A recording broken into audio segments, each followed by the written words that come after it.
Emilia siempre la habían dicho que el amor se sentía como mariposas en el estómago, que cuando llegara los sabría sin dudarlo, que esa sensación tibia que empezaba en el pecho, y que se expandía como una melodía suave por todo el cuerpo, lo que nunca le dijeron fue que, a veces, esas mariposas podían morir en silencio.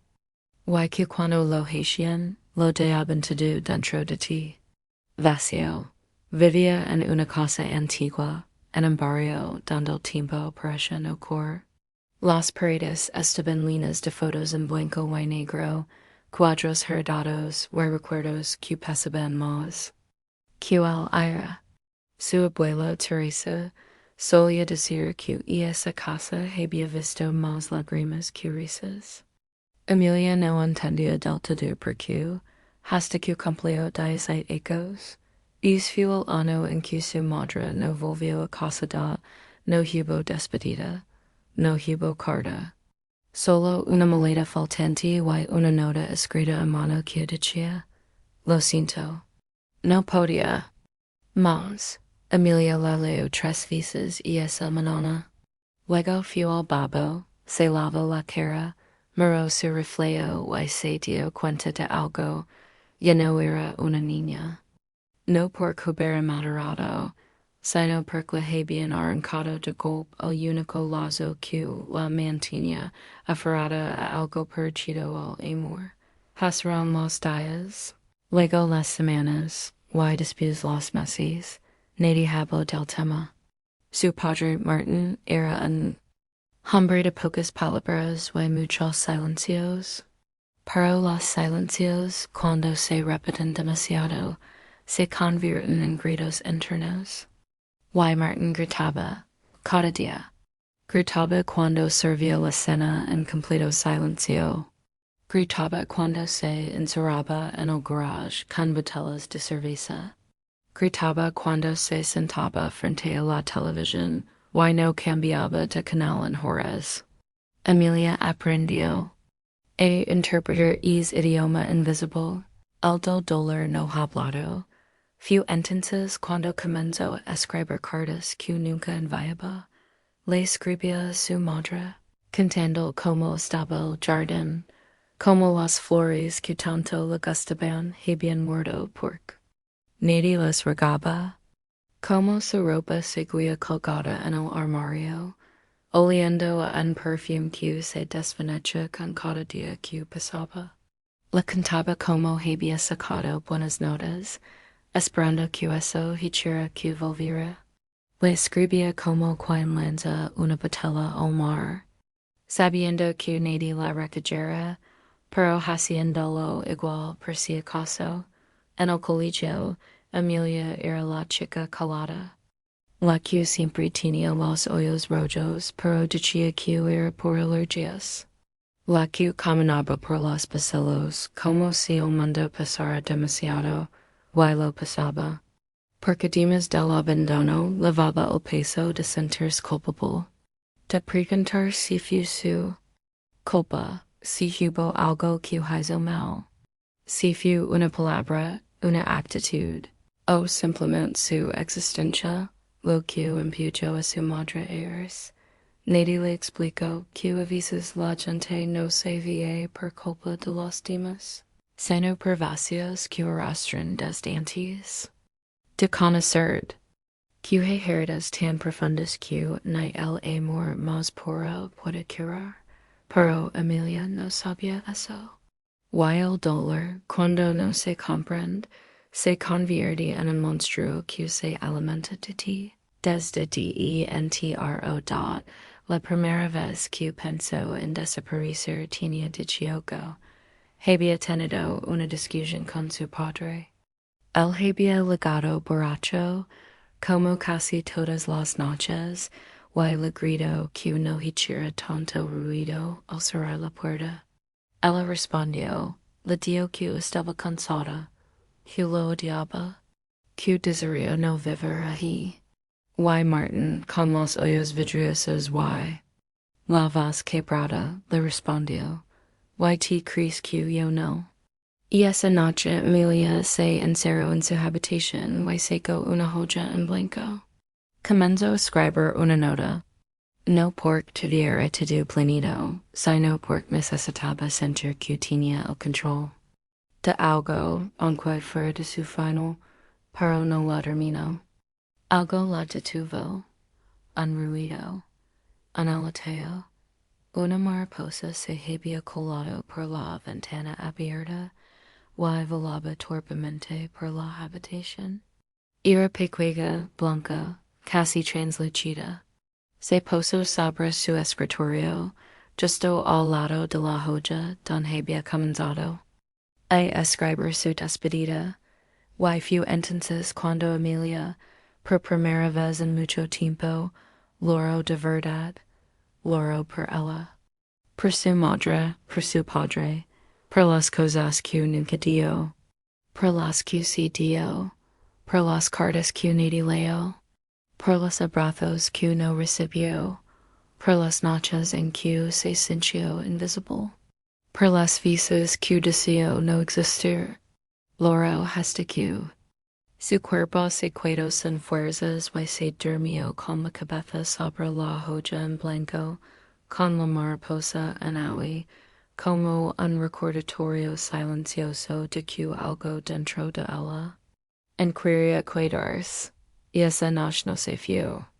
Y esa fue la primera decisión que cambió su vida. Asterisk, la lluvia no había cesado desde el día en que Laura ro con la carta. Como si el cielo supiera que algo se había quebrado en su interior. Cada rincón de la casa parecía más frío, más silencioso. Y más lleno. Después de leer esa carta escrita con una letra familiar, pero con un mensaje devastador, algo dentro de ella se había roto. Y lo peor no era el contenido de la carta, sino lo que esa carta no decía. Había vacíos, silencios, pausas que gritaban más que cualquier palabra. Era como si alguien hubiera arrancado páginas enteras de una historia que ella creía conocer bien. Durante los días siguientes, Laura no hablaba mucho. Caminaba por la casa como si buscara algo que no podía nombrar. Miraba las fotos en la pared con ojos vacíos, como si no reconociera a las personas en ellas. Su esposo Daniel intentó hablar con ella, abrazarla, comprenderla, pero ella se choraba cada vez más. No era rabia, era algo más profundo.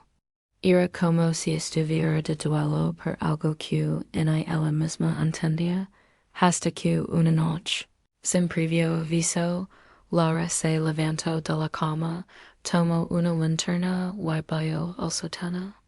Era un lugar al que rara vez iba, lleno de calles viejas y recuerdos empolvados, pero algo le decía que allí había más. Que la carta no era el final, sino apenas el principio. Comenzó a abrir calles una por una, temblando, sintiendo que cada cinta rasgada era un latido más cerca de una verdad que no sabía si quería conocer.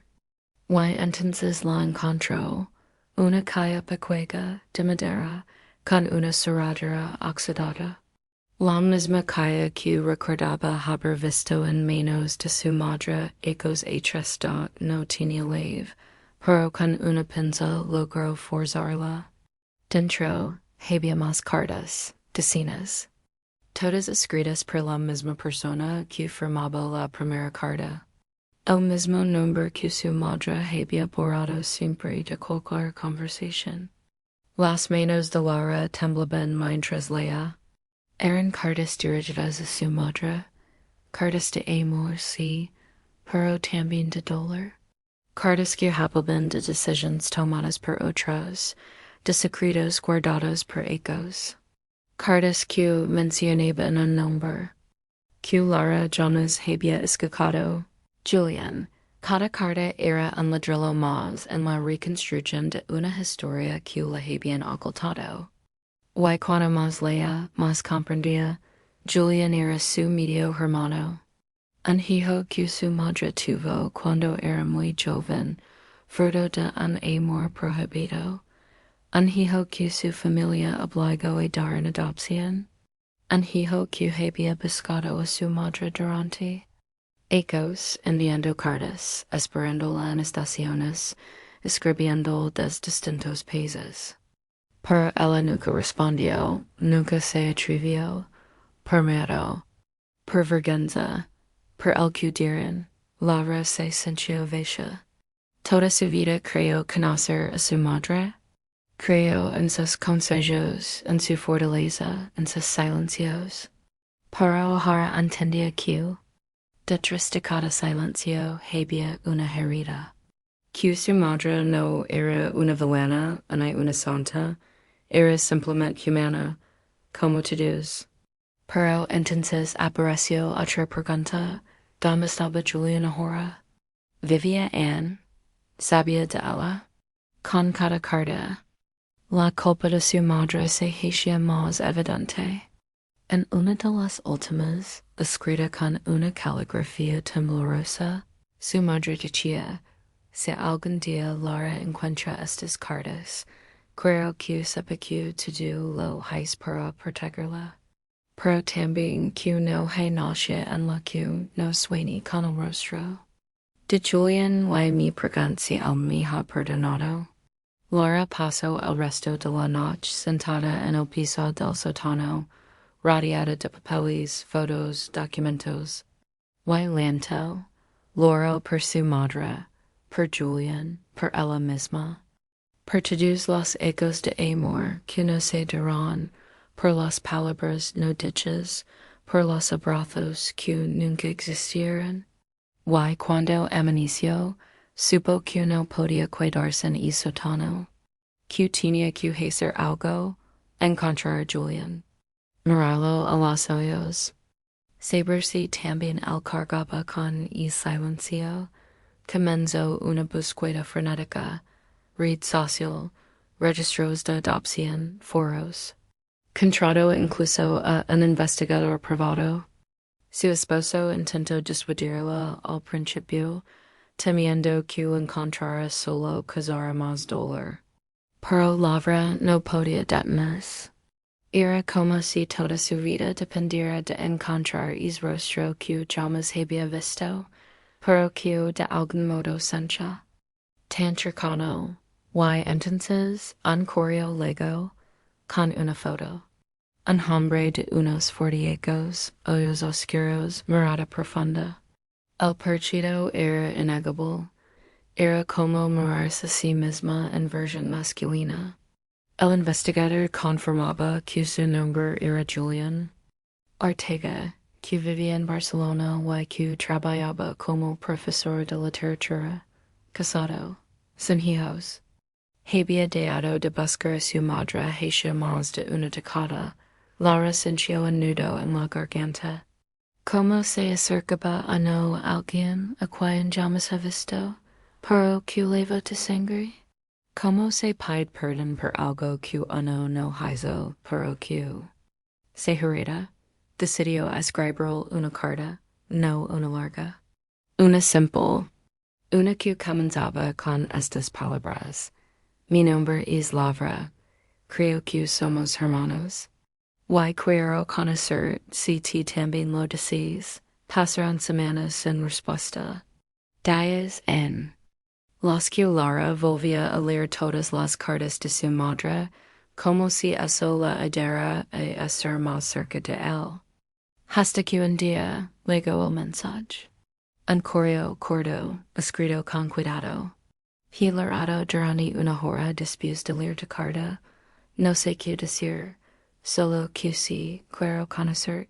Laura soltó el aire que no sabía que estaba conteniendo. Y por primera vez desde que todo esto comenzó, sonrió. Sonrió con dolor, sonrió con esperanza. Porque a veces el perdón no es una palabra, es una decisión. Y esa decisión puede cambiarlo todo. El viento eremita contra las ramas secas del bosque mientras la niebla se deslizaba por entre los árboles como una criatura viviente. Después del hallazgo de la carta y la última conversación con Lucas, Victoria no había vuelto a dormir con tranquilidad.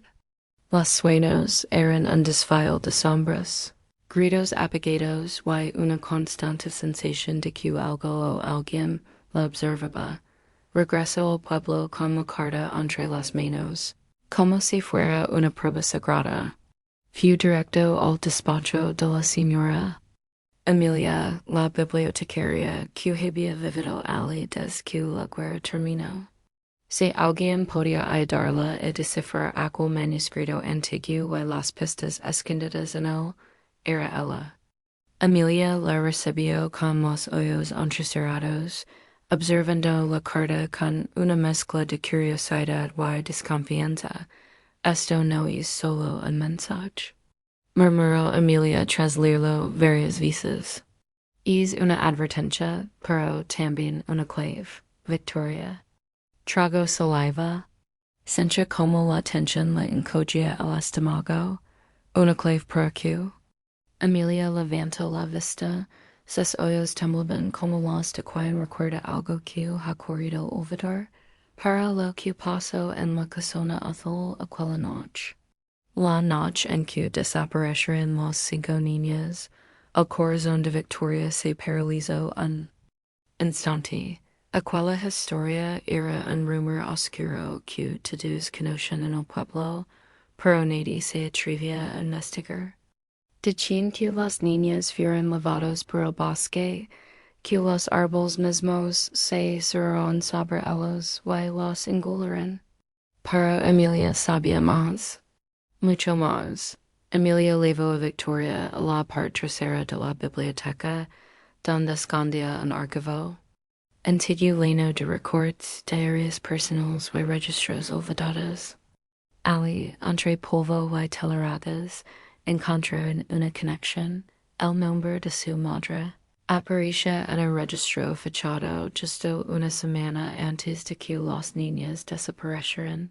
Tu madre no solo sabía lo que ocurría, ella era parte del círculo. Que intentaba detenerlo. Dio Emilia con solemn ID da Victoria, apenas podía respirar. Sintió como el peso del pasado caía sobre ella como una avalancha. Que papel había llegado su madre en todo eso. Why porque nadie la había contado. La verdad, movida por una fuerza interna que rezaba la obsesión, Victoria decidió visitar la casona azul al caer la noche. No podía esperar más. Se despidió de Emilia y tomó el camino de tierra que conduce al antiguo edificio abandonado. El cielo estaba cubierto de nubes y la luna apenas lograba asomarse, pero sus pasos eran firmes. La casona estaba tal como la recordaba, ventanas rotas, paredes cubiertas de hidra y una puerta principal que colgaba de una sola bisagra. Al entrar el silencio la envolvió como un manto helado. Con una linterna en la mano, exploró los pasillos cubiertos de polvo y muebles caídos hasta que llegó a la sala principal. Allí en el centro había un círculo de sal completamente intacto. Dentro de él, un viejo diario encuadernado en cuero. Lo tomó con menos temblorosa cada página era una confesión. Escrita por su madre. Si estás leyendo esto, es porque no pude salvarte. La oscuridad no vino de fuera, Victoria. Siempre estuvo dentro. Yo fue su portal. Victoria cayó de rodillas. Lágrimas resbalaban por su rostro mientras las palabras se grababan en su alma. La historia que había creído conocer era una farsa. Su madre no fue solo una víctima. Fue el ancla que permitió que esa oscuridad cruzara de pronto, un crujido. La alertó, alzó la vista. En la esquina opuesta, una figura alta y delgada la observaba. No tenía rostro, pero su presencia era abrumadora, como si su mera existencia distorsionara el aire a su alrededor. Victoria quiso cor, pero sus piernas no respondían. Entonces lo escuchó, como un susurro que surge desde el fondo de su mente. Ahora lo sabes, estás lista para ser mi nuevo portal. Un grito silencioso escapó de sus labios mientras todo a su alrededor se oscurecia. Cuando despertó, estaba fuera de la casona, en medio del bosque. Emilia, junto a Lucas, la sostenía entre las brazos. Su cuerpo temblaba, sus ojos no parpadeaban. Había algo diferente en su mirada, algo más profundo, más antiguo, que ocurrió ahí dentro. Preguntó Lucas. Victoria no respondió. Solo observa la casona a lo lejos. En su pecho, la certeza de que el pasado no estaba muerto, solo dormía. Y acababa de despertar. El sol comenzaba a alzarse detrás de las montañas, teniendo el cielo con tonos naranjas y dorados como si el universo quisiera iluminar los últimos pasos de una verdad que no podía seguir oculta. Samuel caminaba por la vereda polvorienta del pueblo, sus botas marcando el ritmo de una decisión que le dolía más de lo que Jonas pensó que dolería. Con cada paso, recordaba las palabras de su madre, la mirada de Helena, las lágrimas contenidas de Dona Rosario. Sabía que lo que estaba a punto de hacer no solo cambiaría su vida, sino la de todos en el pueblo. Pero había heridas que no podían seguir infectadas por el silencio. Frente al portón de la vieja finca de los Montenegro, Samuel se detuvo. La madera carcomida, los ferros apagados y la maleza que devoraba los boards eran símbolos de un lineage que se había corroído desde dentro. Llamó 3 veces. Nadie respondió. Empujó la puerta. Creyó como si despertara fantasmas dormidos. Dentro, la penumbra olía abandono, pero también a historia. En el salón, rodeado de retratos cubiertos de polvo, estaba Don Elias Montenegro, el patriarca, con sus manos sobre el bastón, el rostro pálido, derrotado. Ya no cuidaba en el rostro del hombre altivo que gobernaba con miedo y poder. ¿Qué buscas aquí, muchacho? Escupió con la voz rasposa. Samuel respiró hondo. Ya no era el niño que una vez halló con miedo, en el joven que colaba anti. Las injusticias. Era el hijo de la verdad, de la memoria, del fuego que consume las mentiras. Vengo a que me devuelva mi nombre. Y que pelo que le hizo a mi madre. Don Elias no dio nada por un instante. Luego sus ojos se humedecieron, pero no era por remordimiento, sino por la derrota. Lo sabía. Sabía que el pueblo ya no le temía, que la verdad estaba saliendo a la luz como un amanecer que no podía detenerse. Samuel no necesitó gritar. Solo entregó los documentos que probaban que su madre había sido despojada, humillada, deshonrada, que la tierra que ahora pasaba le pertenecía, que la herencia Montenegro estaba construida sobre abusos, chantajes y silencios forzados. Detrás de él entran Helena, Rosario y otros aldeanos. Todos lo habían acompañado. Ya no era un hombre, solo era un movimiento. La dignidad caminaba con esta en los días siguientes. Las paredes del pueblo comenzaron a limpiarse, los árboles a podarse, las casas a pintarse. Pero más allá de lo físico, algo más poderoso estaba ocurriendo. La gente hablaba, se abrazaban, se pedían perdón. Las Heridas comenzaba a cerrar. No todas, pero sí las más profund estat Samuel, y Helena, con sus manos entrelazadas, plantaron un árbol frente a la vieja finca, ahora convertida en centro cultural.